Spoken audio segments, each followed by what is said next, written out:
Саламатсыздарбы? Нур ТВ каналында жаңылыктар топтому акыркы сааттардагы жаңылыктар менен таанышып алыңыздар. Бүгүнкү чыгарылыштан кыскача. Азиз Батукаевди бошотуу боюнча Атамбаев өзү буйрутма берген. Оштун мэрі колундагы бийлигин кызыкчылыкка колдонуп жатабы? Аял менен байланышканы түшүнбөстүк, депутатты сабаган шектүү кармалды. Алдыда ушул жана башка жаңылыктар туурасында кененирээк маалымат. Биздин каналга подписация болуп, видеого лайк басып, жаңылыктар менен өз убагында кабардар болуп туруңуздар.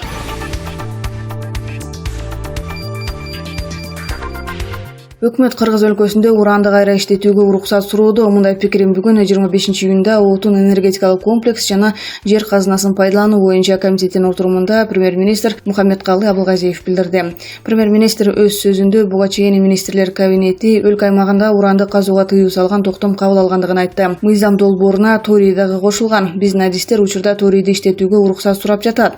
Кара балта комбинаты уранды кайра иштетүүгө ыңгайлашкан. Учурда алар уранды Казакстандан алып келүүдө. Биз комбинатка аталган кенди кайра иштетүүгө уруксат берүүнү сунуштап жатабыз деп билдирди Абылгазиев. Буга депутат Алмамбет Шыкмаматов бул маселе буга чейин каралып, уранды жана торийди кайра иштетүүгө тыюу салынгандыгын айтты. Казакстан бул жерден уранды кайра иштетип, даяр продукт алып жатат. Ал эми анын зыяндуу калдыктарынын баары бизде калат деп билдирди. Экс-президент Алмазбек Атамбаевдин өкүлү юрист Нурбек Касымбеков Азаттыкка башкы прокуратуранын кол тийбестик жөнүндө бүтүмүнө комментарий берди. Ал чечим атайлап шашылыш кабыл алынды деп эсептей тургандыгын айтты. Эмне себептен негиздүү деп тапкандыгы айтылган жок. Жөн гана бул туура эмес деп коюптур. Бул жагдайды башкы прокуратура өзү корутунду бериши керек эле. Эмне себептен эмне далил бар экендигин билдириши керек болчу. Ал жок болуп атпайбы? Башкы прокуратура аны жума күнү кабыл алып, дүйшөмбү күнү жогорку кеңешке жибериптир. Ишемби жекшембиде кантип карап, кантип иштеп калышты. Буга чейин башкы прокуратура корутундуну 1 айга жакын изилдейт дешкен. Кана 1 ай? Дем алыш күндөрү изилдеп бериштиби? Бүгүн 25-июнда парламенттин тармактык комитети экс-президентти кол тийбестик макамдан ажыратуу боюнча депутаттык комиссиянын корутундусуна карата башкы прокуратура берген бүтүмдү караган. Жыйында башкы прокурор Өткүрбек Жамшитов депутаттык комиссия койгон айыптардын арасынан экс-президенттин өз кызыкчылыгы үчүн бардык бийлик бутактарынан уюшкан кылмыштуу топ түзүп, ага каршы сүйлөгөндөрдү куугунтуктады деген кинеге катышы жок деп табылган. Калган 5 боюнча кылмыштын белгилери бар деген бүтүм чыгарылгандыгын жарыялады. Алар Кой Таштагы үйүнүн жери мыйзамсыз Кремтөбөл Азиз Батукаевди бошотууну уюштурган, акча далдаган АК Инвест компаниясына тиешеси бар Бишкектен жылуулук электр борборунун модернизациялоодогу коррупцияга аралашкан, жепке көмүр ташыган ишкананын кызыкчылыгын коргогон деген айыптар. Парламент 20-июнда мурдагы президент Алмазбек Атамбаевди кол тийбестиктен ажыратыш үчүн ага күнөө коюу маселесин караган депутаттык комиссиянын корутундусун жактырып, аны башкы прокуратурага жөнөткөн. Башкы прокуратуранын Атамбаевдин кол тийбестиги боюнча корутундусу ушул шаршемби же бейшембиде жалпы сессияда каралмай болду.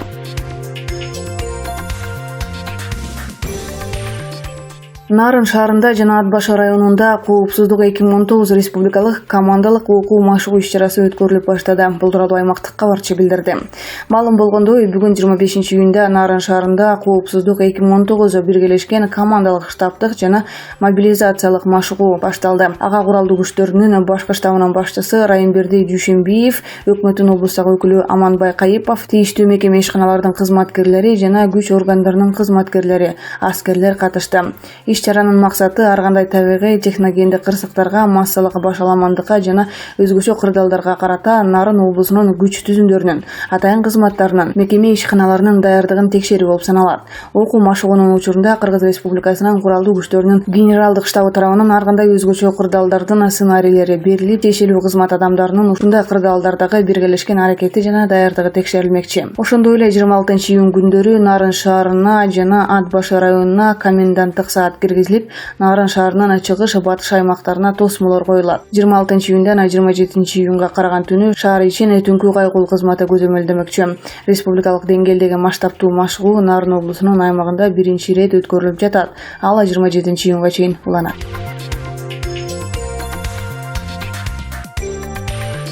Көрүнүктүү коомдук ишмер Жусупжан Жээнбековдун өзүнүн Facebook баракчасына Ош шаарынын мэрі шаардагы ЖЭКке кошулган жеке менчик турак жайларга жасаган мамилеси тууралуу мындай пикирин жазды. Ош шаарынын жылуулук берүү борбору Ош шаарына аябай мейман достчул мэр дайындалгандан бери борбордук жылуулукка документалдуу кошулган жеке менчик үй ээлерине рекетчилик чабуул башталды. Өчүрөбүз өчүргүлө деп. Мен бул тармакта көп жыл иштеген адам катары айтсам, жеке менчик үйлөр дайыма толук жана өз убагында жылуулук үчүн төлөп турат. Этажда жашаган көпчүлүк жашоочулардан айырмаланып, өз убагында төлөнгөн коммуналдык төлөм ишканасынын өнүгүүсүнө жана жумушчулардын айлык маянасы өз убагында алуусуна көмөк болот. Улуу урматтуу Ош шаары, мэр өчүргүлө жаңы курулуп жаткан этаждарга бергиле деген буйругун берип олтурат. Мэрдин этаж үйлөрү жана ал жеке менчик. Бир байдын сатыкка курулуп жаткан этажы. Мындан келди ой туулуп жатат. Шаара тизгини колуна кайпынан тийип калып, ошол жаңы курулуп жаткан үйлөргө мен мэр катары бийлик колдо турганда, акем президент болуп турганда шаардагы коммуналдык кызматтардын баардыгын силерге коштуруп берем деп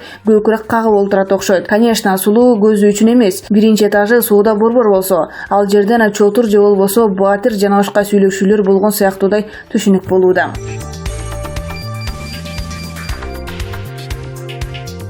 Чүй облусунун Сокулук районундагы Төмөнкү Чүй айылдык кеңешинин депутаты Алмахмат Жороевди топ балдар сабап кетишти. Бул тууралуу аймактык кабарчыга депутаттын туугандары билдирди. Алардын айтымында окуя Төмөнкү Чүй айыл өкмөтүндө кечээ 24-июнда болжол менен саат 18:30-19:00 чамасында болгон.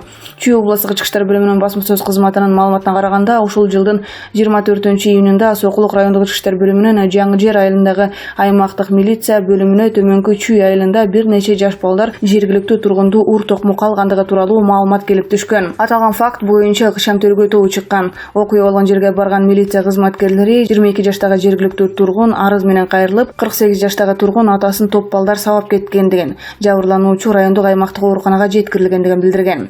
Бул факт жаза кодексинин 266-биринеси боюнча кылмыштардын жана жоруктардын бирдиктүү реестрине катталып, сотко чейинки өндүрүштүк иштер тергелип баштаган. Сокулук райондук ички иштер бөлүмүнүн криминалдык милиция бөлүмүнүн кызматкерлеринин жүргүзгөн иш-чараларынын негизинде 38 жаштагы жергиликтүү тургун кармалган. Ал сурак учурунда болжол менен 4 ай мурун өзүнүн аялы менен жабырлануучунун ортосунда мамилени билип калып, аялы менен ажырашкандыгын билдирген. Ушул 4 ай аралыгында үй бүлөлүк маселенин айынан аталган эки тургундун ортосунда кайым айтышуулар болуп келген. 24-июнда болжол менен саат 19:30 чамасында айылдагы көчөлөрдүн биринде жолуккан жабырлануучу менен шектүү кайым айтышып, андан соң 38 жаштагы тургун 48 жаштагы тургундун денесине залал келтирген. Кармалган тургун Сокулук райондук ички иштер бөлүмүнүн убактылуу кармоочу жайына киргизилип, тиешелүү соттук медициналык экспертизалар дайындалды. Азыркы тапта милиция кызматкерлери аталган окуяны объективдүү иликтөө үчүн тиешелүү иш-чараларды жүргүзүп жатат. Окуяга катышкан тургундардын баары иштин бардык жагдайларын аныктоо үчүн Сокулук райондук ички иштер бөлүмүнө жеткирилди. Депутаттын агасы Аскар Жораевдин айтымында, жабырлануучу үй бүлөлүү 4 кыз жана 2 уулдун атасы.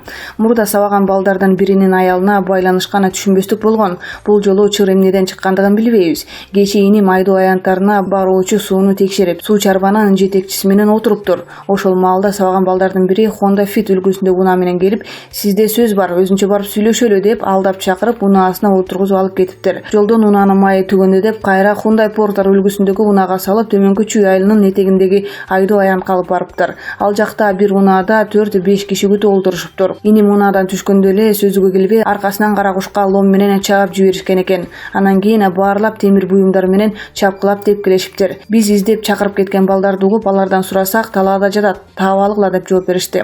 Ошол айткан дарекке барып, инибизди унаага салып ооруканага алып бардык. Сабап андан кийин анга ыргытып жиберишиптир. Азыр эмнеден улам мындай зөөкөрсүлүк каадамга барганын тактап жатабыз деп билдирди ал. Сокулук райондук аймактык ооруканадан билдиришкендей, сабалган депутаттын абалы орто оор. Ал учурда баш сөөктүн жабык түрүндөгү жаракаты, баш мээнин чайкалышы, кара куштун тушунан алган жаракаты, оң капталындагы 5-6 кабыргасынын сынышы менен диагноз менен дарыланып жатат. Азыр ага бардык медициналык жардамдар көрсөтүлүүдө.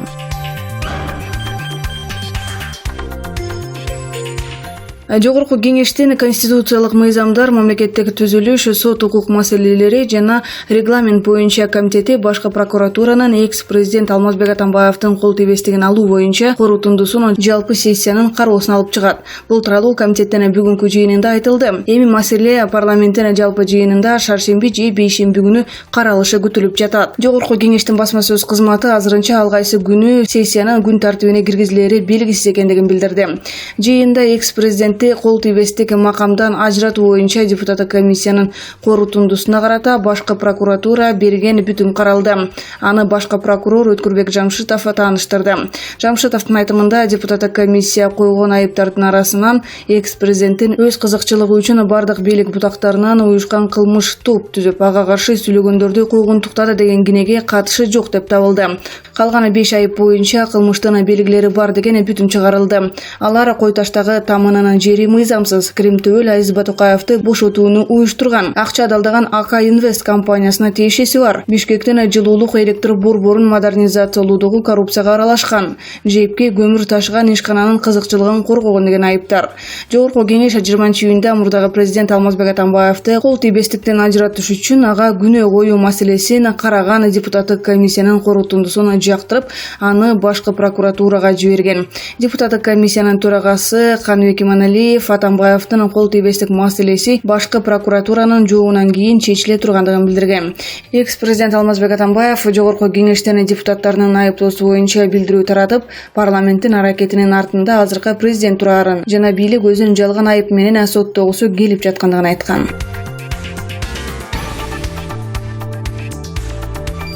Бишкек шаарынын тургуну Алтынбек Карабаев үй бүлөсү менен акыйкат издеп барбаган жери, какпаган эшиги калбагандыгын айтып, элдик медиага кайрылды. Алтынбек Карабаевдин айтымында Бишкек шаарындагы жаңы конуштардын биринен тийиштүү документтер менен үй сатып алып жашап жатканда башка адамдар дагы кызыл китеп жасатып алышкан. Кийин үй эки адамдын ортосунда талашка түшүп, үйдүн экинчи ээси Эркен Кыдыралиев болуп чыккан. Жашап жаткандар аны менен соттошуп, бирок жогорку сот Кыдыралиевдин пайдасына чечип берип койгондугун айтат. Карабаев үйдү Чыңгыз Күреңкеев деген жарандан сатып алган. Бирок үй ал учурда күрөканада турган экен. Күреңкеев аны айткан эмес. Карабаев үй талаш түшкөндү гана билген.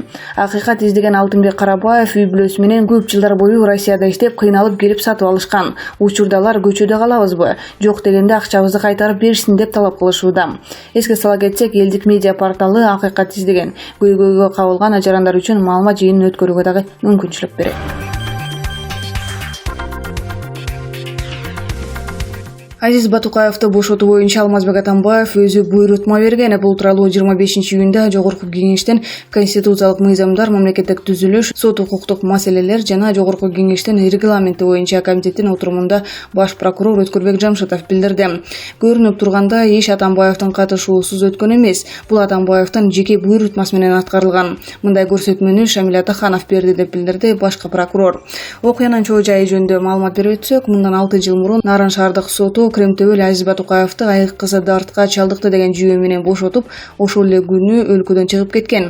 17 апрелде башкы прокурор Өткүрбек Жамшитов 2019 жылдын январь айынан тартып Кремтөбөл Азиз Батукаевдин иши кайрадан карала баштагандыгын айткан. 3 майда дарыгер онколог Эмиль Макимбетов жана лаборант Ирина Цапова 6 майда жаза аткаруу кызматынын медициналык санитарды камсыздоону уюштуруу башкармалыгынын мурдагы жетекчиси Акылбек Асанов, Саламаттыкты сактоо министрлигинин кызматкери Канатбек Тимиров жана номер 47 колониянын борбордук ооруканасынын башкы дарыгери Фархат Атахажаев 15 майда мурдагы Саламаттыкты сактоо министри Динара Сагынбаева менен жазаларды аткаруу мамлекеттик кызматынын төрагасынын мурдагы кеңешчиси Калыбек Качкыналиев 21 майда мурдагы вице-премьер Шамил Атаханов 30 майда ошол кездеги атайын прокурор Майрамбек Акматалиев 3 июнда мурдагы башкы прокурор Аида Салянова 19 июнда өкмөттүн аппаратынын коопсуздук, укук тартиби жана коргоо бөлүмүнүн мурдагы жетекчиси Марат Бекенов 24 июнда Нарын шаардык сотунун мурдагы судьясы Жапар Эрматов камакка алынган.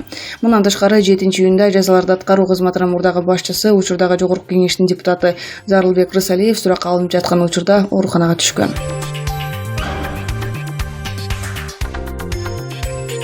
Ысык көлдө 30га жакын жалпыга маалымдоо каражаттарынын өкүлдөрү катышкан жыйын өтүп, анда парламенттеги журналисттер клубун түзүү жөнүндө чечим кабыл алынды. Клубдун негизги максаты Жогорку Кеңештин ишинде ачык айкындуулукту камсыздоо, аккредитациядан өткөн жана Жогорку Кеңештин ишин активдүү чагылдырган кабарчыларга тренингтерди өткөрүү.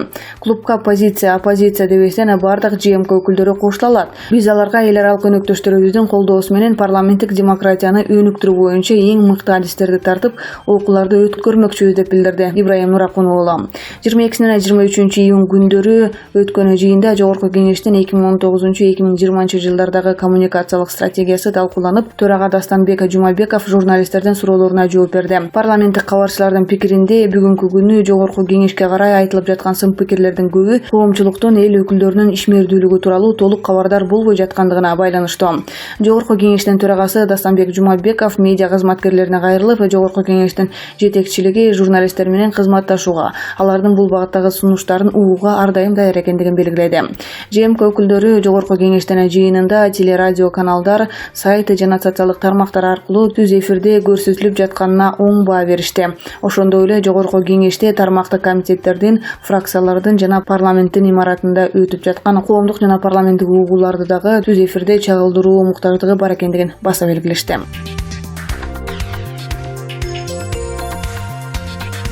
Башкы прокуратура экс-президент Алмазбек Атамбаевдин Абирин жана Кадыр Баркын коргоо боюнча Атамекен партиясынын юристи Канатбек Азиз менен Талайгүл Токтокуновага карата жазылган доо арызды кайтарып алды. Муну менен юристтер менен башкы прокуратуранын ортосундагы соттук териштирүүгө чекит коюлду. Бул тууралуу Талайгүл Токтокунова Азаттыкка билдирди. Токтокунова менен Канатбек Азиз 2017 жылдын май айында Бишкекте басма сөз жыйынын өткөрүп, Дача суу айылына кулаган учактагы жүктүн президент Алмазбек Атамбаевка чейишеси бар деген маалыматтар тараган. Атамбаев муну жалган жала маалымат катары сыпаттаган. Ал эми ошол кездеги башкы прокурор Индира Жолдубаева юристтерди сотко берген. Соттун бардык инстанциялары доо арызды толук канааттандырып, юристтер 10 миллион сомдук айыпка жыгылган. Атамбаевка материалдык доону өндүрүп бериш үчүн 2 юристтин айлыгы түшчү банктагы эсеби жабылган. Жогорку соттун Конституциялык палатасы 2018 жылы 17 октябрда башкы прокурор президенттин ар намысын анын макулдугу болмоюнча коргой албайт деген чечим кабыл алган. Юристтер Конституциялык палатанын ушул бүтүмүнө таянып, ишти кайра кароо боюнча шаардык сотко арызданган. Бишкек шаардык соту февралда ишти кайра Октябрь райондук сотуна жиберген. 25 июнда башкы прокуратура райондук сотко өз доосунан баш тарткан.